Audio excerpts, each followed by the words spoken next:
Hello friends, welcome back to another video. तो दोस्तों, आज के इस वीडियो में हम बात करने वाले हैं कि कैसे आप अपने कैनरा बैंक के नेट बैंकिंग को एक्टिवेट कर सकते हो। जी हाँ दोस्तों, अगर आप भी कैनरा बैंक नेट बैंकिंग को एक्टिवेट करना चाहते हो, वो भी घर बैठे अपने मोबाइल फ़ोन से, तो आप बिल्कुल ही सही वीडियो पे आए हो। क्योंकि आज की इस वीडियो में मैंने वो सारी कंप्लीट प्रोसेस बहुत ही आसान तरीके से बताया है कि कैसे आप घर बैठे अपने मोबाइल फ़ोन से अपने कैनरा बैंक नेट बैंकिंग को एक्टिवेट कर सकते हो। तो दोस्तों चलिए वीडियो को शुरू करते हैं। और वीडियो शुरू करने से पहले आपसे एक छोटा सा रिक्वेस्ट है कि अगर आपने हमारे चैनल को अब तक सब्सक्राइब नहीं किया है तो सबसे पहले आप हमारे चैनल को सब्सक्राइब कर लें और बेल आइकन को दबाना ना भूलें, जिससे हमारे सारे लेटेस्ट वीडियो आपके तक आसानी से पहुंच जाएं। तो चलिए आज की इस कमाल की वीडियो को शुरू करते हैं। तो दोस्तों, अगर आप भी अपने कैनरा बैंक के नेट बैंकिंग को एक्टिवेट करना चाहते हो तो इसके लिए सबसे पहले अब आपको अपना क्रोम ब्राउजर ओपन कर लेना है। ब्राउजर ओपन होने के बाद अब आपको सर्च बार वाले ऑप्शन पे टैप करना है और आपको यहाँ पे टाइप करना है Canara bank net banking. Exactly अब आपको यही लिख के सर्च कर लेना है। और जैसे ही आप कैनरा बैंक नेट बैंकिंग लिख के सर्च करते हो, अब आपके सामने एक नया पेज ओपन होता है और यहाँ पहले ही नंबर पे आपको एक ऑप्शन मिल रहा होता है नेट बैंकिंग सर्विस का। तो अब आपको नेट बैंकिंग सर्विस वाले ऑप्शन पे टैप करना है। और जैसे ही आप नेट बैंकिंग सर्विस पे टैप करते हो, अब आपके सामने एक नया पेज ओपन होता है और यहाँ आपको एक ऑप्शन मिल रहा होता है नेट बैंकिंग लॉगिन का। तो अब आपको नेट बैंकिंग लॉगिन पे टैप करना है। और जैसे ही आप नेट बैंकिंग लॉगिन पे टैप करते हो, अब आपके सामने एक नया पेज ओपन होता है और यहाँ आपको एक ऑप्शन मिल रहा होता है यूजर आईडी और पासवर्ड का। तो दोस्तों, अगर आपने पहले से ही अपना Canara bank net banking activate कर रखा है तो सिंपली अब आपको यहाँ पे अपना यूजर आईडी और पासवर्ड डाल के लॉगिन पे टैप कर देना है। लेकिन अगर आपने अब तक कैनरा बैंक नेट बैंकिंग को एक्टिवेट नहीं किया है और आप अपने कैनरा बैंक नेट बैंकिंग को एक्टिवेट करना चाहते हो तो अब आपको थोड़ा नीचे की तरफ स्क्रॉल ऑन करना है। और नीचे की तरफ स्क्रॉल ऑन करने के बाद यहाँ आपको बहुत से ऑप्शंस मिल रहे होते हैं, जैसे अनलॉक यूजर आईडी का, एक्टिवेट यूजर आईडी का, और उसके बाद यहाँ आपको एक ऑप्शन मिल रहा होता है न्यू यूजर रजिस्ट्रेशन का। तो अब आपको न्यू यूजर रजिस्ट्रेशन पे टैप करना है। और न्यू यूजर रजिस्ट्रेशन पे टैप करने के बाद अब आपके सामने एक नया पेज ओपन होता है। तो दोस्तों, अब आपको थोड़ा नीचे की तरफ स्क्रॉल ऑन करना है। नीचे की तरफ स्क्रॉल ऑन करने के बाद यहाँ आपको एक ऑप्शन मिल रहा होता है आई एग्री का।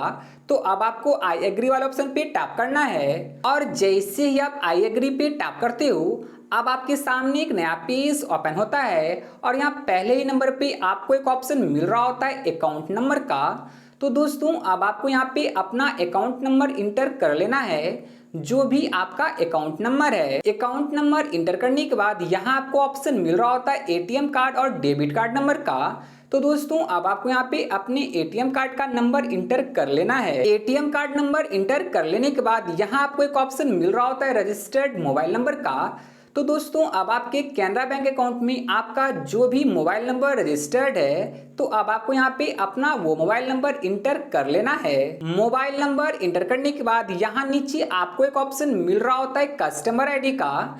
तो दोस्तों, अब आपको यहाँ पे अपना कस्टमर आईडी इंटर कर लेना है। कस्टमर आईडी आपके पासबुक में पहले से ही मौजूद रहता है। जिस तरह से आपके पासबुक में आपका अकाउंट नंबर होता है, ठीक उसी तरह आपके पासबुक में आपका एक कस्टमर आईडी होता है। तो दोस्तों, अब आपको यहाँ पे अपना वो कस्टमर आईडी इंटर कर लेना है। कस्टमर आईडी फिल करने के बाद अब आपको थोड़ा नीचे की तरफ स्क्रॉल ऑन करना है। और नीचे की तरफ स्क्रॉल ऑन करने के बाद यहाँ जो आपको कैप्चा शो हो रहा होता है, तो अब आपको इस कैप्चे को यहाँ पे इंटर कर लेना है। सारे कॉलम को फिल करने के बाद यहाँ नीचे आपको ऑप्शन मिल रहा होता है सेंड ओटीपी का। तो अब आपको सेंड ओटीपी वाले ऑप्शन पे टैप करना है। और जैसे ही आप सेंड ओटीपी पे टैप करते हो, अब आपके रजिस्टर्ड मोबाइल नंबर पे एक 6 अंकों का ओटीपी आता है। तो दोस्तों, अब आपको अपने उस ओटीपी को यहाँ पे इंटर कर लेना है। ओटीपी इंटर करने के बाद यहाँ नीचे आपको एक ऑप्शन मिल रहा होता है सबमिट का।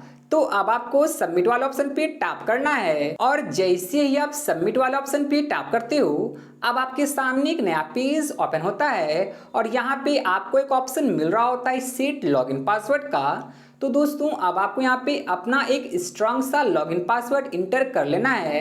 लॉगिन पासवर्ड इंटर करने के बाद अब आपको वही पासवर्ड यहाँ पे फिर से कंफर्म कर देना है। पासवर्ड इंटर करने के बाद यहाँ नीचे आपको ऑप्शन मिल रहा होता है सबमिट का, तो अब आपको इस सबमिट वाले ऑप्शन पे टैप करना है। और जैसे ही आप सबमिट वाले ऑप्शन पे टैप करते हो यहाँ आपको एक पॉपअप मैसेज आता है, you have successfully registered for net banking and your net banking user ID is इतना। तो दोस्तों यहाँ से अब आपका Canara bank net banking successfully activate हो जाता है और यहाँ नीचे आपको एक ऑप्शन मिल रहा होता है लॉगिन का, तो अब आपको इस लॉगिन वाले ऑप्शन पे टैप करना है। और जैसे ही आप लॉगिन पे टैप करते हो अब आपके सामने एक नया पेज ओपन होता है और यहाँ पे आपको ऑप्शन मिल रहा होता है यूजर आईडी और पासवर्ड का। तो दोस्तों वहाँ पे जो आपको यूजर आईडी मिला था तो आपको यहाँ पे अपना वो यूजर आईडी इंटर कर लेना है। यूजर आईडी इंटर करने के बाद आपने अपना जो लॉगिन पासवर्ड सेट किया था तो अब आपको यहाँ पे अपना लॉगिन पासवर्ड इंटर कर लेना है। यूजर आईडी और पासवर्ड इंटर करने के बाद यहाँ जो आपको कैप्चा शो हो रहा होता है